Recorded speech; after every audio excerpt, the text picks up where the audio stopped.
The American Southwest has captured the world's imagination for hundreds of years. With wide open spaces, stunning red rock deserts, and tall tales of the old Wild West, many a young child grew up wanting to be a cowboy or cowgirl at one point in their life, including this narrator.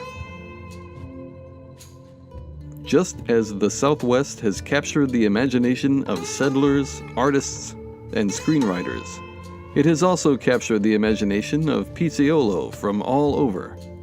PizzaTV's Brian Hernandez set out to find out how the Southwest has made its mark on pizza makers. Many an American crossed the plains to settle far beyond the Mississippi, and states like Texas still draw people to migrate in the modern era. Case in point is New York's own Lee Hunzinger.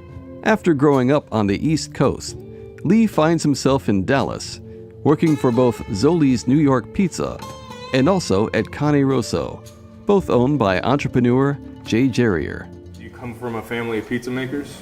Tell us a little bit about your folks. Well, my whole family, with the exception, of my father, my whole family makes pizza, or has at one time too.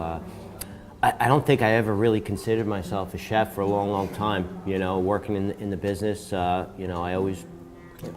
tend to pick up things, I guess, kind of quickly. And that's when I started being creative and taking my own twist on items and stuff like that. And people started calling me chef, and next thing you know, I introduced myself, and I'm a pizza chef. I always make sure I say pizza first and foremost. Like your pizza. Is an art canvas. Cane Rosso features a wide selection of gourmet wood-fired pies to feed an always busy crowd, and the local cuisine has made its own mark on the menu. Case in point, the full frontal pizza. Okay, so here we go. This is the full frontal. We got some ricotta cheese. Ricotta, we got some fresh jalapenos, the greenest jalapenos I've ever seen, some roasted red and green peppers, some locally sourced brisket, honey habanero barbecue sauce.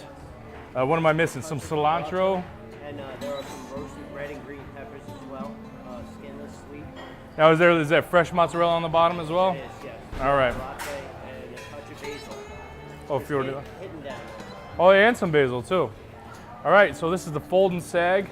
It is on their menu. It does explain the whole process.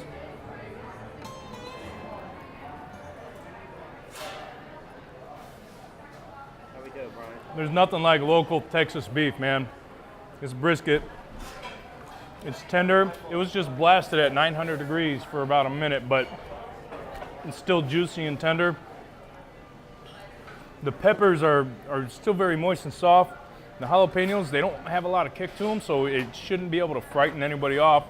But this honey habanero barbecue sauce is just sweet and tangy. It's just the slightest amount of kick. I mean, when they hear about jalapenos and habanero sauces, you get frightened. People get scared. They don't want their mouth to burst into flames, but this pizza is not doing that at all. Further west lies the land of enchantment, New Mexico.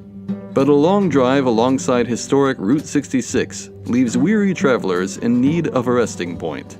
It's a nice, brisk New Mexico evening, and we're kind of tired, so we decided to stop here on historic Route 66 at the world-famous Blue Swallow Motel.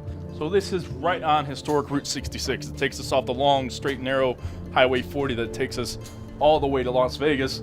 So we get to see some of the old sites of how it used to be back in the day.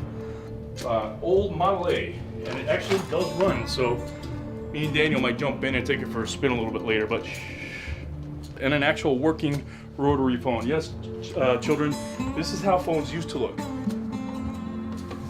You had to touch things. It actually was attached to itself. I know, it's ancient technology, but it still works. There's a rock band named Kiss. You may have heard of them. Several years ago, members Paul Stanley and Gene Simmons became partners in a restaurant chain called Brews. Brews aims to combine the good time atmosphere of rock and roll with craft beers and delicious cuisine. So we are here in the land of enchantment, New Mexico, in the beautiful city of Albuquerque. And we decided to stop in and check out Rockin' Brews, so let's go see what they're all about. Hi, how you doing? Brian Hernandez. How are you? Kevin Letourneau, General Manager. How are you? I'm great. It's nice to be here at Rockin' Brews. I love the atmosphere here. Yeah, Very open. It's great. You got somewhere we can go talk a little bit about this place? Come over here on our patio. We'll tell you all about it. Perfect, let's go. If you have never been to a Rockin' Brews, how would you describe it to someone? What would you tell them? I would describe it as, one, the food is, it's fantastic. I mean, it's all scratch, fresh every day. Our sauces all made every day, and the guys in the kitchen, they take such great care. It's engaging, it's social. We want you to feel like you're part of that backstage experience. Of course, one can't locate a pizzeria in the Southwest without local cuisine finding its way into the pie. The menu features a Rio Grande green chili pie with a tomatillo salsa base, green hatch chilies, and a hard, crumbly Mexican cheese called cotija. All right, so now here we go.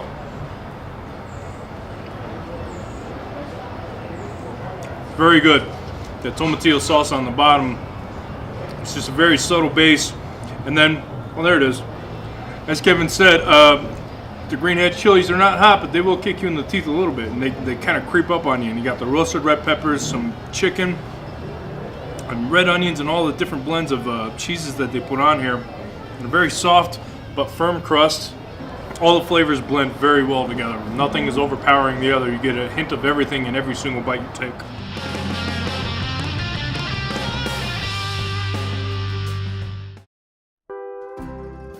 Albuquerque has another claim to fame.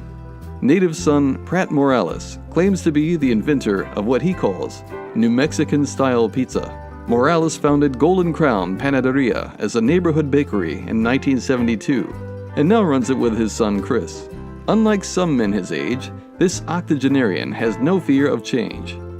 He has adapted with the changing times and trends, incorporating local craft brews, fruit smoothies, and gourmet coffees into his menu, in addition to homemade specialty breads, sandwiches, pastries, and cookies. It started with love that I want to be a baker, and I have a degree in accounting and it's on and on.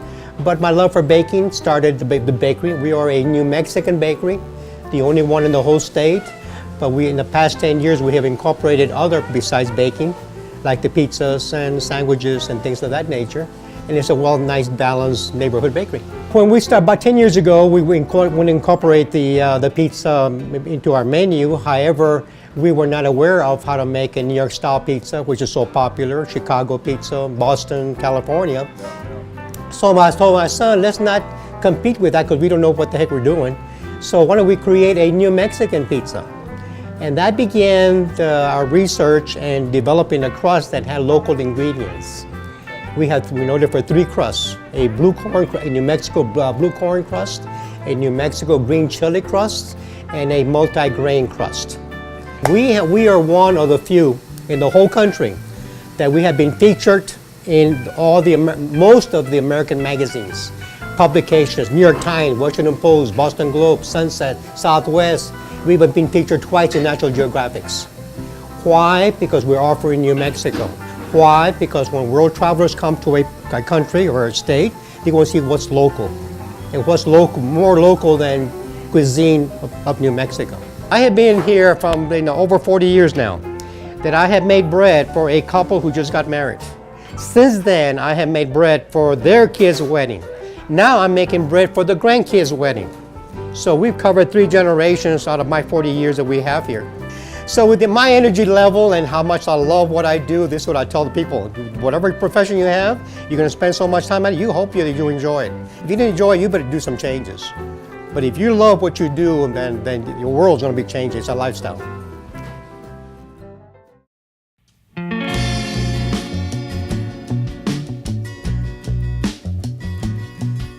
Everything seems bigger out west.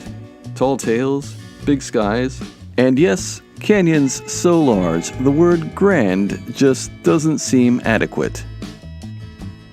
We finally made the stop at the Grand Canyon. Words can't describe it, video can't describe it, you just gotta see it for yourself.